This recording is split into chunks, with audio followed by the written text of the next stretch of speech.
5 o'clock, the Croatian armed forces launched a major attack on the Krajinas. And the so-called capital city of Knin has been under heavy bombardment.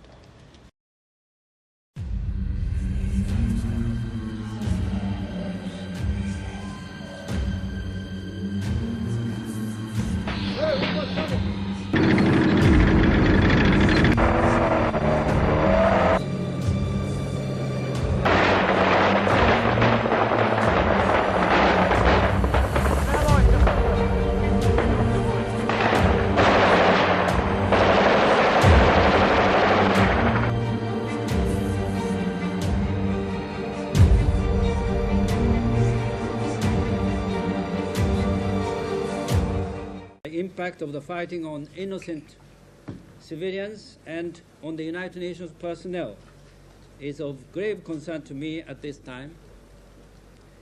UN observation posts are being attacked and overrun. The UN also reports innumerable instances of shooting at UN observation posts. Already, one UN observer has been killed.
In the Dubek area, where 7 of my soldiers were taken and was put in front of the Croatian advance in that area.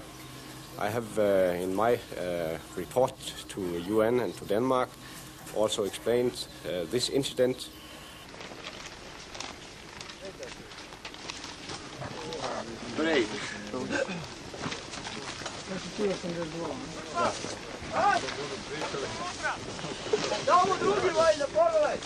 The Danish government strongly protests against actions of the Croatian Army towards 7 Danish UN peacekeepers during the Croatian advance on Dubica. On August the 4th, 1995, at 11:50 hours, 7 Danish soldiers were ordered by a Croatian soldier to leave their shelter and hand over their weapons. Afterwards, the Danish UN peacekeepers were forced to walk in front of the battalion attack beside the battalion commander, together with 2 Krajina Serb prisoners. The Danish soldiers were detained, and on August the 5th, they were ordered to walk in front of the attacking Croatian forces for 2 hours.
desilo danas? Pa danas, treći dan već kako se izvlačimo iz hrvatsko-muslimanskih ofanziva. Treći dan. I nekako smo se izvukli ispred artiljerije, ispred svega. I nakon brze i agresivne vojske došli smo tu. I kad smo računali da smo se izvukli, rekao, ajmo sad malo da pojemo, 3 dana ne jedemo, ne pijemo. Avion, kako se zove, ne znam, mi koji je, nisam uspio ni vidjeti, naleti iz pravca, kako se zove opet, iz pravca Zagreba naleti i preleti preko nas i u navratu, u povratku pusti granatu, ubije moju rođenog brata na mjestu, mamu i brata od strica, od ujaka, točki moje 2 djece, maloljetnih, mali 10 godina. Kako su se zvali njihova imena? Goran, stariji, Rajko, mlađi.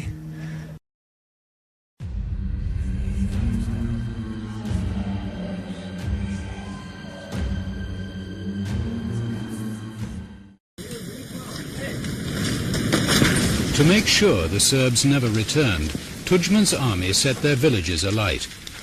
They murdered hundreds of old people who'd hung stubbornly on.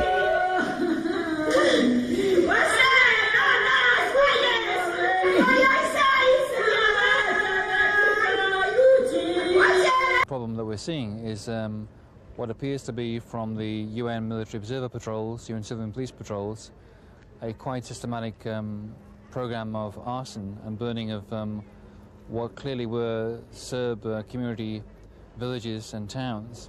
This is a very serious human rights violation. The elimination of property and livelihood is something the UN and human rights codes view as completely serious and unacceptable.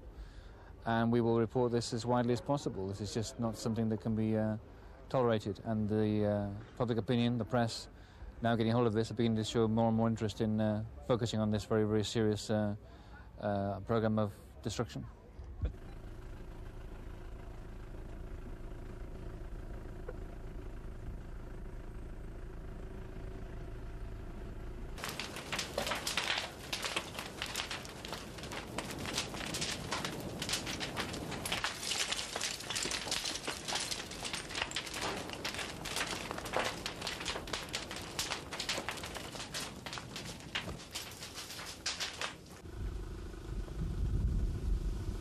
The UN believes 12 Serb civilians were massacred in Varivode, among them Jovo and Milka Beric, according to identity papers they found.